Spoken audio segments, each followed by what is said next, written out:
Hello, and welcome to another Lincoln property blog, brought to you by Ben from Walters of Lincolnshire. This week we look at why Lincoln's under-34s are taking longer to buy a home. Are Lincoln's under-34s generation rent or generation patient?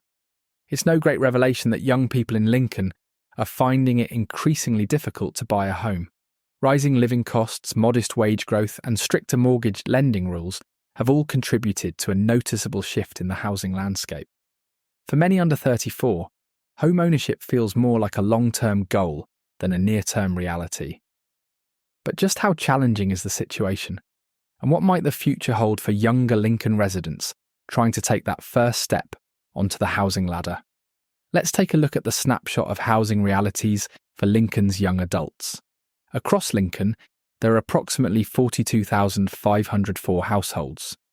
Of those, only 8.1% are headed by people aged 16 to 24, and 17.6% by those aged 25 to 34.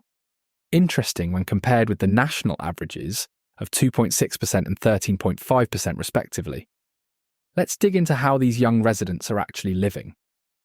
For 16 to 24-year-olds in Lincoln, 1.9% of these homes are owned outright, 6.1% are owned with a mortgage, 18.8% are living in social housing, and the majority, 73.2%, are private renting. Nationally, owned outright is 3.6%, owned with a mortgage is 10.2%, social housing is 22.8%, and private rented is 63.5%. For 25 to 34-year-olds in Lincoln, 2.5% of these homes are owned outright, 29.6% are owned with a mortgage, 20.7% are living in social housing, and again the majority, 47.2%, are private renting. Nationally, owned outright is 4.1%, owned with a mortgage is 35.5%, social housing 17.7%, and private rented is 42.7%. These figures reveal a clear picture. Home ownership is happening later than in the 1980s, and renting, especially privately, is the norm for many young adults in Lincoln. So, why is this happening? There's a widespread belief that rising house prices and stagnant wages are locking young people out of the property market. And while that perception isn't without merit, the reality is more complex. Yes, property values have increased, and saving for a deposit is undeniably challenging for many. The percentage of deposit, a minimum of 5%, hasn't changed, yet the size of the deposit needed in pound notes is larger than ever, especially for those balancing increases in rent, bills, and student loans. Mortgage lending criteria have also tightened in recent years, creating additional hurdles. However, some numbers challenge the narrative. Real wages today are 23.8% higher than they were in 2000, meaning people are, on average, earning nearly a quarter more in real terms than 25 years ago. That's a crucial point often overlooked in media headlines. Yet while real incomes may be higher, the proportion of household income spent on mortgage payments tells a different story. In 2002, the average first-time buyer household spent 24.6% of their income on mortgage costs. Today it's 34.9%, a noticeable jump, though still below the 44.9% peak seen in 2007 before the financial crisis. So, while incomes have improved, affordability has been squeezed by rising house prices, higher deposit requirements, and costlier monthly repayments.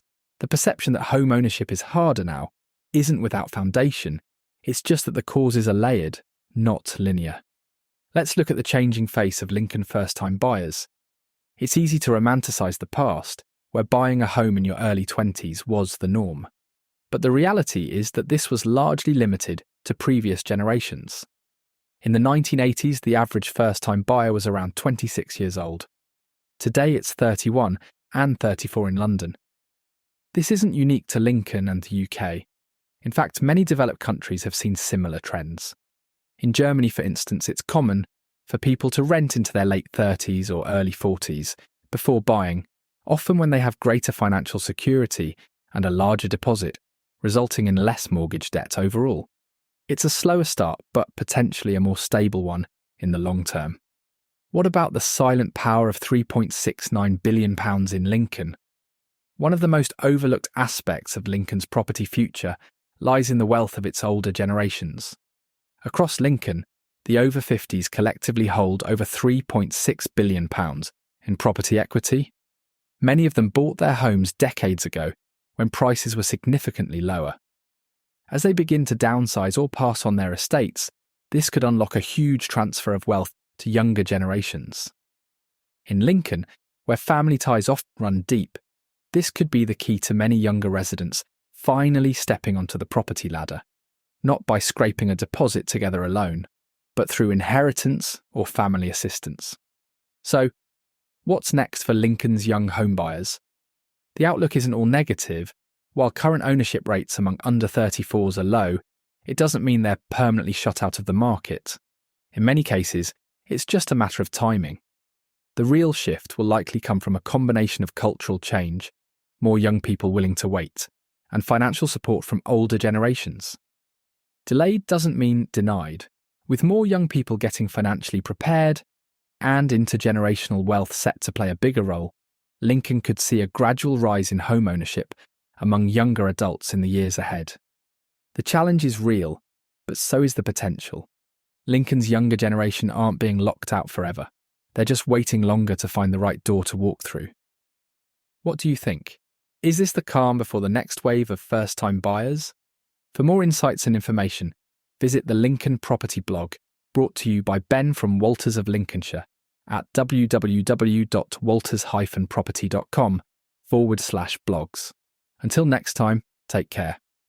If you would like a chat about where you sit in the current market, do not hesitate to give me a call on 01522 512 513 or drop me a message on social media. To ensure all our clients get the absolute best experience and a total marketing strategy as unique as their homes, we only list 20 properties per month. Our August and September market appraisal slots are now available to book. We ensure that you are always a name and not just a number with Walters.